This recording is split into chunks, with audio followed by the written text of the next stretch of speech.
Isang gabi ng Hunyo 19 sa taon ng 1861, sa gitna ng katahimikan sa bayan ng Calamba, Laguna, isang munting tinig ang malapit nang marinig.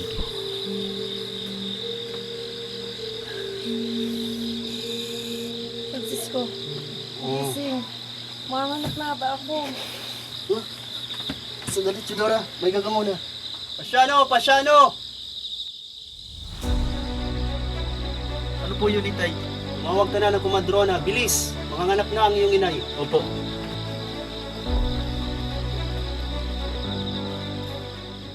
Eric Chodora. Kita ko na. Lakasan mo. Isa! Dalawa! Tatlo! Eric! Ako si Jose Protasio Rizal Mercado y Alonzo Rialonda, ang ikapitong anak ni Don Francisco Mercado at Dona Teodora Alonso. At dito nagsisimula ang aking kapalaran. Lalaki ang inyong anak.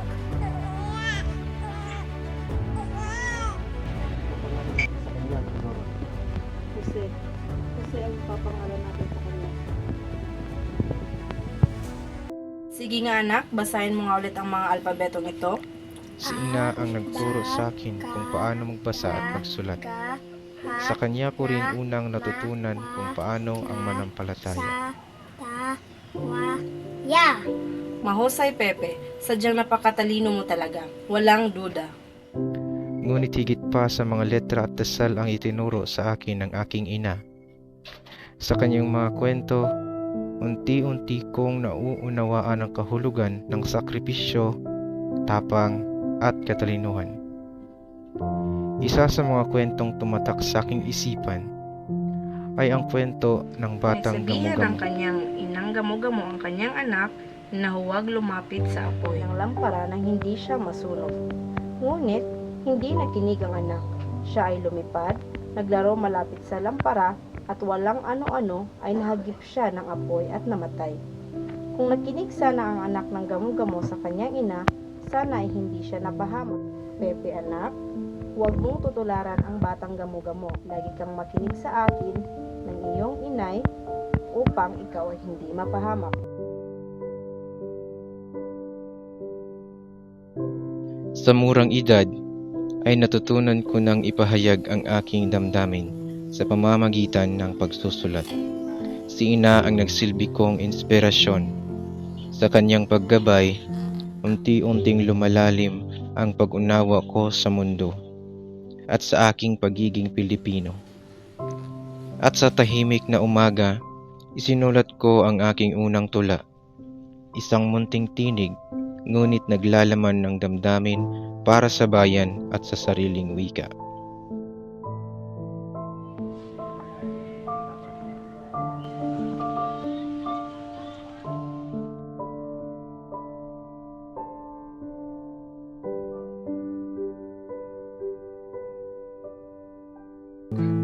Upang lubos na lumawak ang aking kaalaman, kumuha sila ina ng pribadong guro upang turuan ako. Isa sa mga naging guro ko ay si Maestro Leon Monroy, na siyang nagturo sa akin ng Espanyol at Latin. Muy bien, Jose. Ipagpatuloy mo lang yan at balang araw ay magagamit mo ito. Ngunit ang buhay ay may hangganan. Nang pumanaw si Gurong Leon, napagpasyahan ng aking mga magulang na ipadala ako sa Binyan upang doon magpatuloy ng pag-aaral. Si Leon, kinakailangan na ni Pepe pumasok at mag-aral sa paralan. Ngunit mahal, alam mo namang sakitin ang ating anak. Batid ko yun, Chodora. Ngunit, malaki na naman ang ating anak na si Pepe. Tiyak kong makakaya niya. Sige, kung iyon ang makabubuti sa ating anak. Shano, halika nga rito. Ano po yun, Itay? Samahan mo ang iyong kapatid sa Binyan. Doon muna siya mamamalagi at mag-aaral. Opo, Itay. Ako na ba yung bahala kay Pepe? Sa aking pag-alis ay hinding-hindi mawawaglit sa aking isipan ang nakababata kong kapatid na si Concepcion. Malapit kami sa isa't isa. Tandang-tanda ko pa ang kanyang mga ngiti ang aming mga tawanan at ang gabing siya'y kinuha ng langit. Hanggang ngayon ay dama ko pa rin ang kirot ng kanyang pagkawala. Gabayan mo ko, Concha, sa pagtungo ko sa binyan. Hanggang sa muli, mahal kong kapatid, paalam.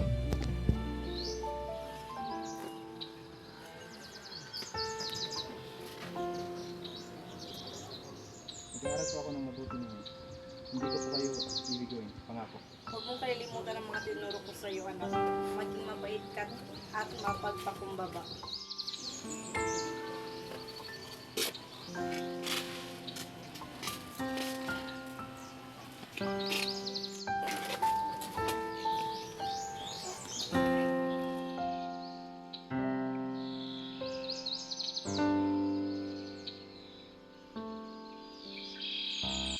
Ito ang unang beses na mag-aaral ako sa formal na paaralan. At ang araw na ito ang siyang simula ng aking pakikibaka.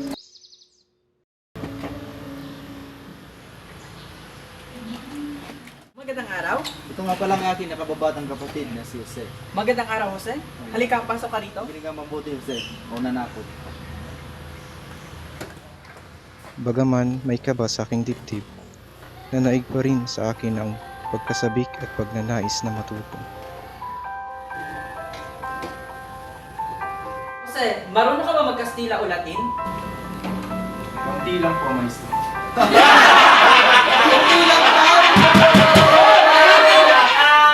Magsimula na tayo sa ating aralin.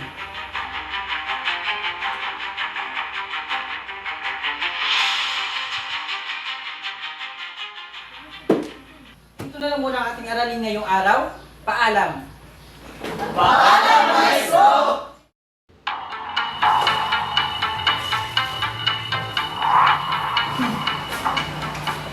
Andito mo pala ating bagong klaseng si Jose.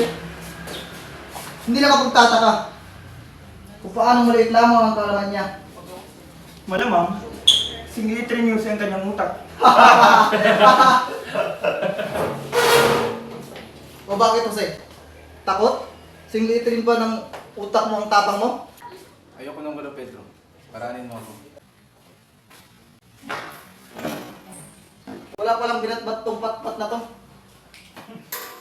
Malaking bagay ang itinurong aral sa akin ni Tito Manuel upang may pagtanggol ko ang aking sarili.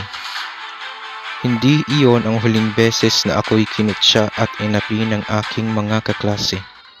Hindi man ako matipuno, ngunit wala akong labang inaatrasan. Sa bawat paninira, sinugot ko ng pagsisikap. Sa bawat duda, tinapatan ko ng tiyaga. Sa huli ay nakamit ko ang aking tagumpay. Nangibabaw ako sa pang-akademiko at nagtapos ng sobresaliente. Sa murang edad ay namulat ako sa hindi makatarungan pamamalakad ng mga mapang-apit, mapang-abusong mga Kastila. Nang ako'y makapagtapos sa binyan, ay sumambulat sa akin ang balitang dinakip at ikinulong ang aking ina. Dahil sa paratang ng kanyang hipag, nakasabwat raw sila ng kanyang kapatid na si Jose Alberto sa pagtatangkang siya ay lasunin. Nabalitaan ko rin ang hindi makatarungang paghuli at pagpatay sa 3 pari.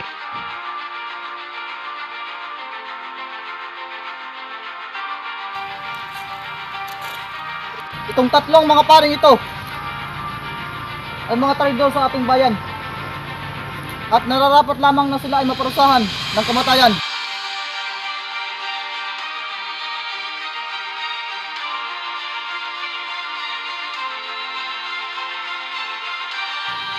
Si Padre Mariano Gomez na buong tapang na ipinaglaban ang mga karapatan ng mga paring Pilipino.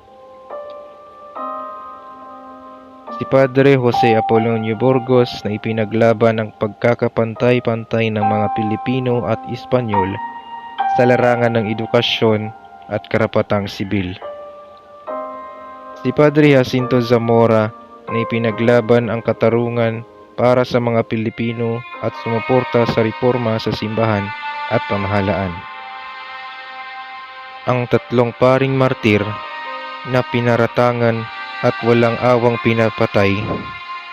Namatay sila sa kasalanang hindi naman nila ginawa. Ang mga pangyayaring ito ay parang apoy na dahan-dahang sumiklab sa aking puso. Apoy na pumukaw sa akin upang ipaglaban ang aking bayang sinilangan. Sa pagpapatuloy ko sa aking pag-aaral, ay ipinadala ako ng aking ama sa Maynila. Simula ngayon, hindi na Rizal ang gagamitin mong apelyido. Ano kuya? Ngunit bakit? Sapagkat lubha itong mapanganib para sa iyo. Bakit naman kuya? Sapagkat pinag-iinitan ng ating pamilya sa kadahilan ng malapit daw tayo kay Padre Burgos. At ang pagtanggi ng ating ama sa pagtaas ng buwis ay binigyan ng kahulugan.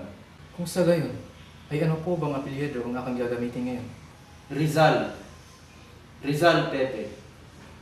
Rizal na simula ngayon ang gagamitin mong apelyido. Masusunod kuya.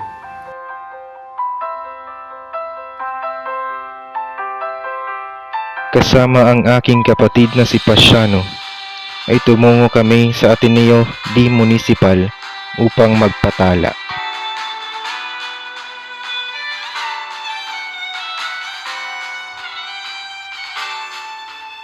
Hindi ka na namin maaaring tanggapin dahil una, ikaw ay nahuli na sa itinagdang araw ng rehistrasyon. Pangalawa, ikaw'y patpatin para sa iyong edad. Paumanin po. Nakasisiguro po ako na magaling at matalin yung bata ito si Jose. At nakasisiguro rin ako na magdudulot siya ng magandang reputasyon sa paralan ito. Kaya dapat siyang makapasok sa paralan ito.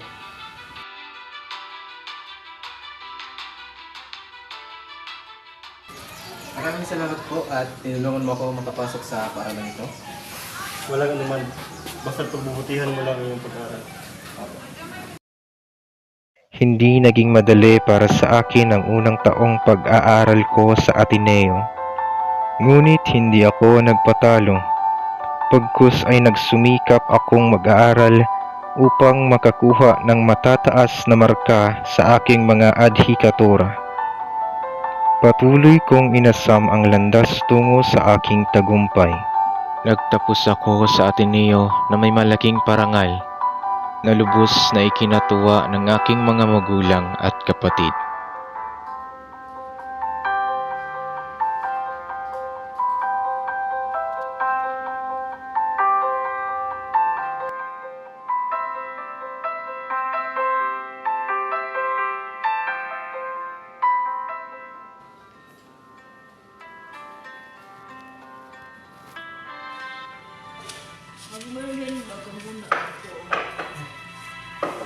Salamat Lola.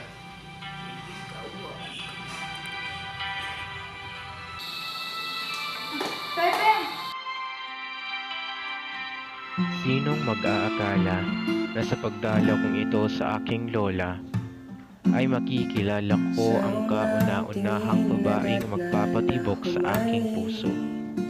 Sa nagniningning mong mga mata, ika'y isang bituin na nagmula sa langit. Pepe, buti dumalaw ka. Si Segunda nga pala ang aking kaibigan. Segunda si Jose, ang aking nakakabatang kapatid. Magandang hapon. Magandang hapon din. Ang kanyang mga matang nangungusap at mga kilos niyang napakarikit na sa bawat sulyap ay para bang bumabagal at humihinto ang paligid.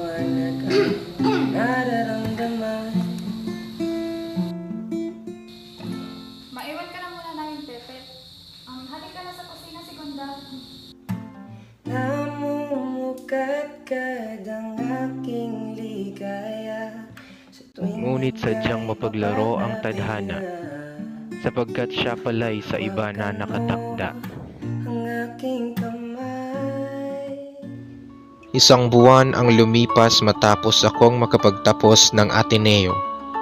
Nagdesisyon akong mag-aral sa kolehiyo at kumuha ng kursong pilosopiya at literatura. Sa aking pag-aaral sa Santo Tomas ay nakatagpo ko ang isang mahinhin at kaakit-akit na dalaga. Ang binibining nagbigay ng panibagong kulay sa aking buhay. Siya ay si Leonor Rivera. Ang kanyang mga sulyap ay tila bituin nagniningning sa kalangitan. At ang kanya namang mga ngiti ay singkinang ng sinag ng araw sa umaga. At doon nagsimula ang aming pag-iibigan. Kung nanaisin ng tadhanang mapanlin lang, di hahayaan mawala pa.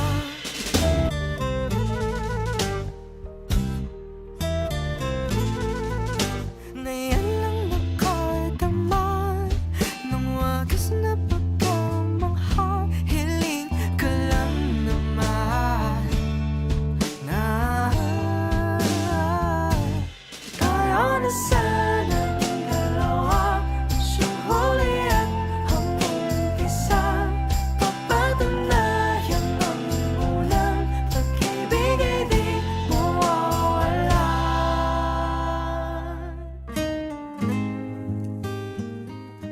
Ngunit hindi lahat ng kwentong pag-ibig ay may mga magandang katapusan. Kahit na di na tayo magsasama pa,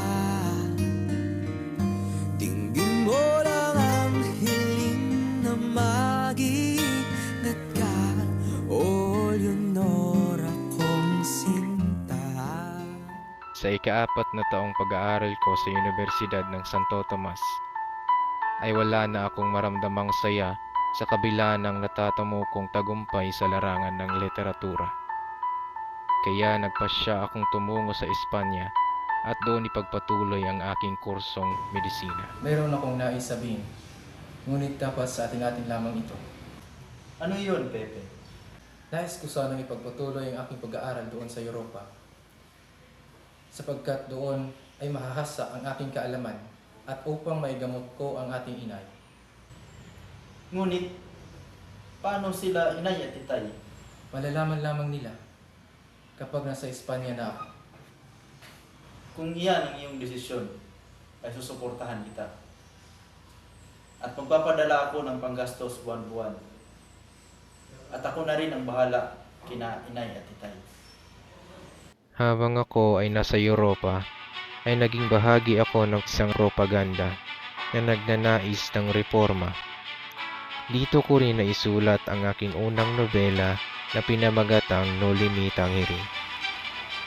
Isang aklat tungkol sa madilim na aspeto ng kolonyal na paghahari ng Espanya sa Pilipinas.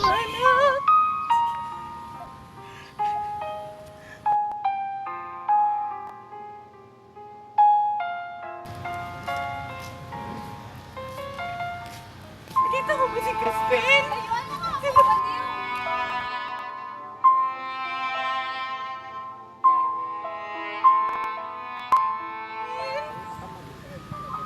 Marcelio? Anak?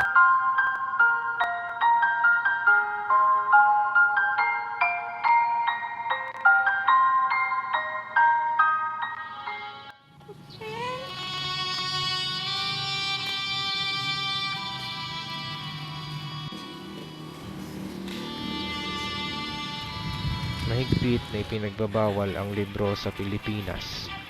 Gayunpaman ay maraming kopya na ang naipalimbag at naipasok sa bansa.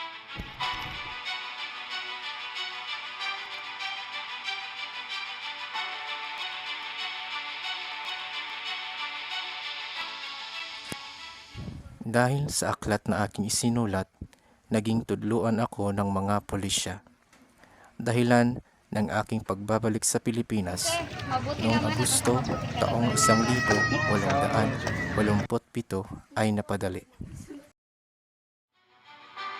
Nagbalik ako sa Europa at patuloy na nagsulat. Sa panahong ito ay inilabas ko ang aking pangalawang nobela, ang El Filibusterismo.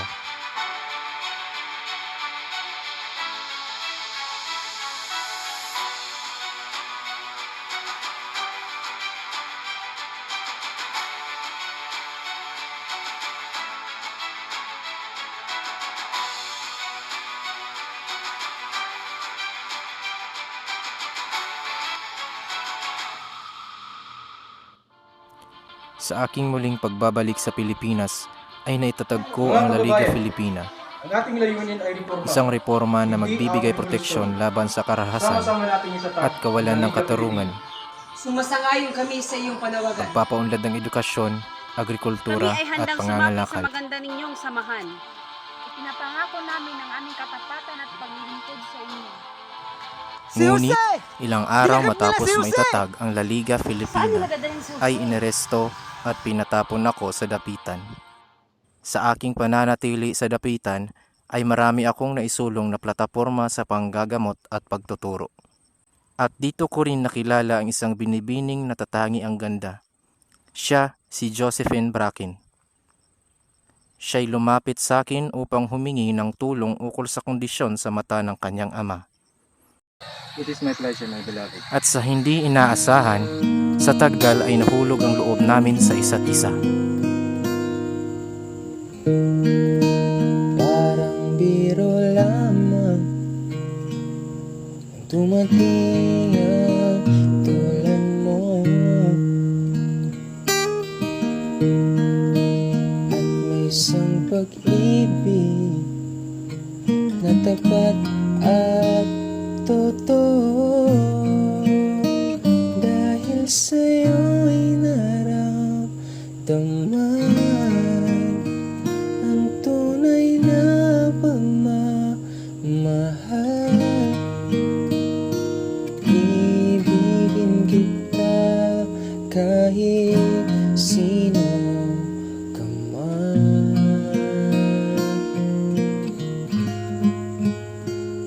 Ikaw na nga ang hinahanap ng puso, ang siyang magbibigay ng saya ng tamis. Taong 1876 ay sumiklab ang Ang panahon himagsikan. ng pagkilos ay Sa dumating na. wakas ay Para namulat sa ang mga kalayaan tao ng sa mga Pilipinas! katiwalian at karahasan. Para sa Sila kalayaan ng ngayon Pilipinas! ay tumindig at lumaban para sa kalayaan. Sa pag-usbong ng revolusyon ay muli akong pinag-initan. Ikaw ay naaresto Sa paniniwalang naging malaking impluensya ang aking mga naisulat na akda sa pag-aalsa ng mga Pilipino. Dahil dito, ako'y inaresto at nahatulan ng kamatayan sa salang sedesyon at rebelyon. Listo! Cargor!